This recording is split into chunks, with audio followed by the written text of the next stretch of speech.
pessoal da Blue Intercâmbios, meu nome é Vivian e hoje eu falo diretamente aqui de Toronto.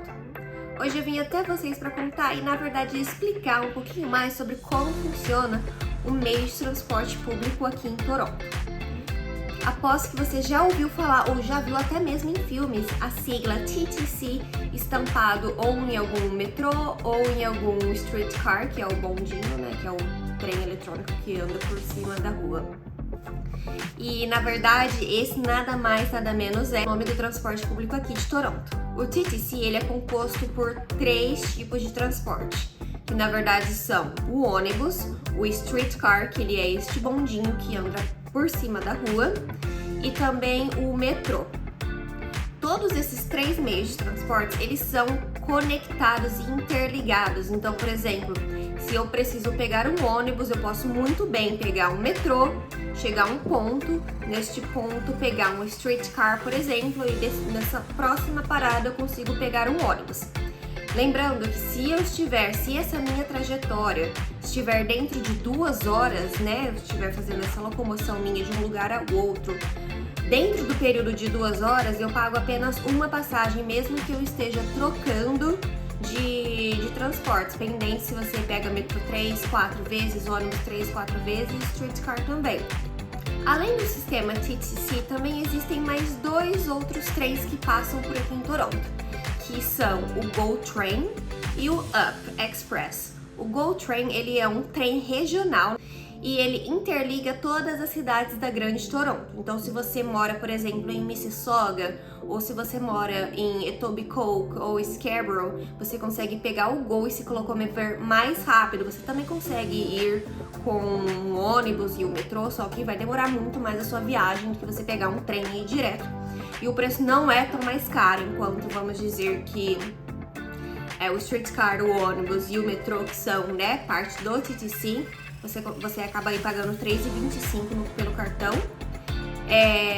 O GO Transit, que não é parte do TTC, mas é um outro transporte aqui também que interliga essas cidades, ele é 5 e alguma coisa, se não me engano. E também tem o Up Express. Já o Up Express, ele interliga a Union Station, que é a estação central aqui de Toronto.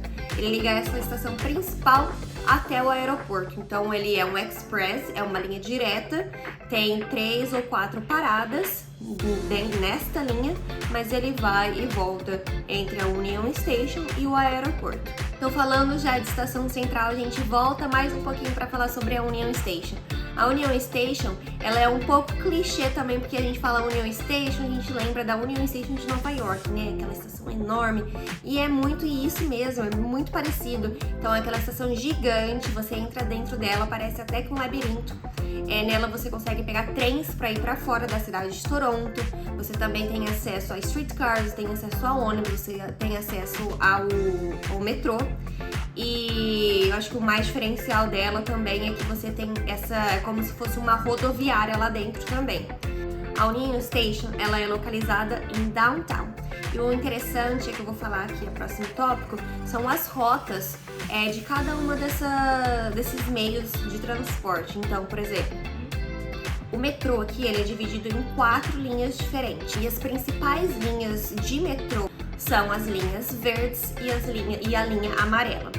A linha verde ela divide Toronto em sentidos leste e oeste. Já a linha amarela ela divide o Toronto em sentido norte e sul. Então, por exemplo, se você quer ir para Downtown e você mora numa ruazinha lá em cima, em qualquer lugar, você pode muito bem ir até a estação mais próxima da linha amarela e descer toda a vida até chegar na Union Station, por exemplo. Nesse mesmo aspecto, também é muito importante você saber que as maiores intersecções aqui de ruas são a Bloor e a Yonge. A Bloor é de assim e a Yonge é de assim. Então, uma das principais intersecções é a Bloor Yonge. Você vai ouvir muito falar de intersecção aqui, porque toda localização que você vai dar para alguém ou que alguém vai te dar, elas vão falar em intersecção. Então, por exemplo, onde que você mora? Eu moro, por exemplo, na Bloor com a Spadina. Significa que aqui naquela estação da Bloor com a Spadina, que também é uma que liga na linha amarela, a minha casa tá ali pertinho daquela área. Ah, mas eu não moro perto do metrô. É a mesma coisa. Você vai falar a rua no sentido leste-oeste, mais próxima de alguma estação. Então, por exemplo, eu moro na ruazinha X. Né? Nessa minha ruazinha X, em sentido leste-oeste, a estação mais próxima é Woodbine. Então, vou falar, minha intersecção é Woodbine e a outra rua que corta a principal. Então, normalmente, o pessoal fala onde você mora. O pessoal não vai falar assim, ah, eu moro na Avenida X.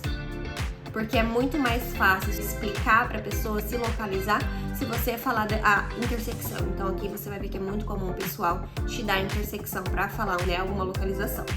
Então, o metrô, né, ele vai passar só nessa linha verde, que ele corta inteirinha a Blur, e vai passar na linha amarela. A linha amarela, na verdade, ela é um U, que passa de um lado, ela passa pela Yonge, e do outro lado, ela passa pela University Line.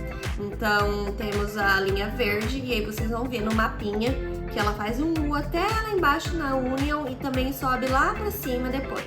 Já o streetcar, ele só anda pra baixo da linha da Blur. Então a gente fala que se você mora lá em cima, né, no sentido norte-sul do mapa, se você mora na parte lá de cima, em Toronto, você não consegue pegar um streetcar, porque os streetcars, eles só correm na parte downtown da cidade, com exceção da St. Clair, que é o streetcar 512, se não me engano. Mas fora isso, você só consegue pegar streetcar em downtown. E os ônibus você pega em qualquer lugar. Então é interessante que é assim, se você precisa de um lugar muito longe, você tem essas três opções. Na verdade, às vezes você mora aqui, é tipo um campo minado, vamos dizer, né? Uma batalha naval. Então você pega assim, você anda com o metrô até a maior intersecção. Se você mora na parte de baixo, você pode pegar um streetcar. E se for o suficiente para você, você chega na sua casa onde você quer ir. Se não for suficiente para você, dali do streetcar você ainda consegue pegar um ônibus. Ou se for para cima da faixa da linha verde, você vai pegar o metrô, né, da linha verde para onde você queira ir. E aí você pode pegar e subir para um ônibus. Ou uma outra alternativa é, você também tem as linhas amarelas, né, do U, os dois lados do U.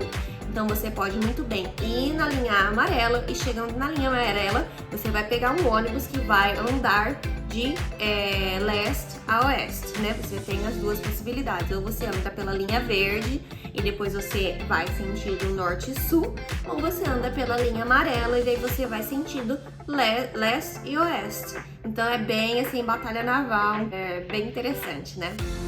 Uma coisa também muito importante de saber é que o metrô ele para de funcionar exatamente 1h59 da manhã. Então às 2 horas da manhã não tem mais metrô. Como que eu vou andar de madrugada então em Toronto? Vai ser pegar o Night Bus. O Night Bus ele corre das 2 da manhã até as 5 ou às 6 da manhã. E aí ele é a sua única alternativa aí para andar de transporte público, porque também um ônibus regular, o ônibus normal, ele também não vai passar, não vai andar de madrugada. A gente também tem o Express Bus. Então, por exemplo, a única diferença do ônibus regular e um ônibus Express é que, por exemplo, enquanto o meu ônibus regular ele vai parar em cada 2 quarteirões, que são todos os pontos, o meu Express ele vai parar somente nas minhas intersecções principais. Agora, o mais interessante, eu anotei aqui no papelzinho até uma colinha pra mim, para eu falar para vocês alguns lugares super interessantes para vocês explorarem ao redor de algumas estações. Então, o primeiro aqui que vai é o Spadina. Então, se você for na Blur com a Spadina, você vai encontrar o Chinatown. Então, lá no Chinatown você encontra vários restaurantes, é uma Chinatown mesmo, né? Uma 25 de março. Tem tudo chinês, né? Muitas lojinhas chinesas, muitos restaurantes. E não é só chinês, é bem asiático. Então, vários países asiáticos também você vai encontrar. O meu segundo aqui, dica para vocês irem conhecer é o Dundas, Queen e King. Então essas 3 estações, na verdade, elas estão um pouco tudo ali meio que junto. Porque o interessante, né? O Toronto Eaton Center, você consegue ir para esse shopping, que é o maior shopping aqui de Toronto, e se você descer em qualquer uma dessas 3 estações, você sai dentro do shopping, que é uma loucura, né? Então, Dundas, Queen e King. E aí o que você encontra, né, saindo assim fora da estação, algumas coisas que você consegue encontrar ali aos redores é o Nathan Phillips Square, que é onde tem aquela placona escrito Toronto, né, que vocês com certeza já viram. Também tem o City Hall, que fica bem atrás do Nathan Phillips Square, que são aqueles dois prédios bem grandãos. E aí você também tem o Dundas Square, que é aquela Times Square canadense, né? Então é bem aquele espaço, aquele parque, né? Com muitos telões, muita informação, tem o shopping, tem o Eaton Center, é bem bacana, muitas vezes tá tendo alguma feira, alguma exposição, algum evento, muitas vezes tem shows gratuitos nesse espaço, tem muitas lojas, muitas coisas para explorar ali, um lugar muito, muito bacana. A minha terceira dica é vocês irem até a Union Station, que eu falei aqui até agora. A estação em si é muito bonita, então você saindo da Union, você andando um pouquinho, você também consegue chegar até a CN Tower, que é a torre gigante, muito famosa. Na CN Tower também tem um restaurante que é 360 graus, então enquanto ele roda, você consegue ter uma vista panorâmica da cidade inteirinha de Toronto. E também logo embaixo da CN Tower tem um aquário, tem muita coisa ali pra conhecer. Você anda mais um pouquinho pra frente, lá bem downtown mesmo, você vai chegar na Lakeshore, que é nada mais, nada menos que o lago. E você chegando no lago, ainda você tem a opção de pegar um ferry, que é a balsa, e ir para as ilhas de Toronto. Olha só que bacana, né? Tá descobrindo tudo só ali descendo em uma estação. A quarta dica de estação que eu dou para vocês conhecerem é a Woodbine. Então a Woodbine é a estação que você vai descer para ir para a praia de Woodbine. Então se você desce na Woodbine, você vai para a praia. Parece uma outra cidade, não tô brincando, a praia é enorme, é a principal praia mais famosa aqui de Toronto, tem outras praias, mas essa é a mais conhecida. Lá tem alguns barzinhos, tem restaurantes, bem assim, com cara de praia mesmo. Se você, depois que você acostuma um pouco, você vai pra Woodbine, depois você vem pra Downtown, você vai parecer assim na sua cabeça que você tá em dois lugares diferentes. Eu sempre falo, né? Nossa, nem parece Toronto, mas na verdade é essa diversidade incrível que tem aqui em Toronto, que você consegue estar na praia e também consegue estar num lugar super cidade, num lugar e ao mesmo tempo depois você consegue estar num lugar super tranquilo. E a minha última dica para vocês conhecerem é a estação High Park. High Park, ele também é muito lembrado assim como se fosse o Central Park de Nova York. Tem muitas dessas comparações entre Toronto e Nova York. Então é um parque gigante, tem muita grama, o pessoal vai fazer piquenique. Em abril, durante a primavera, tem o florescer das cerejeiras, que fica lindo, aquelas flores rosinhas todas florescendo. Então é muito bacana, muito recomendo, muito legal de se conhecer. Isso, pessoal, eu espero que vocês tenham gostado, que esse vídeo tenha ajudado muito vocês. Espero que tenham sido informações úteis e que vocês vão usar na temporada de vocês aqui no Canadá. Então é isso, até a próxima. Tchau, tchau!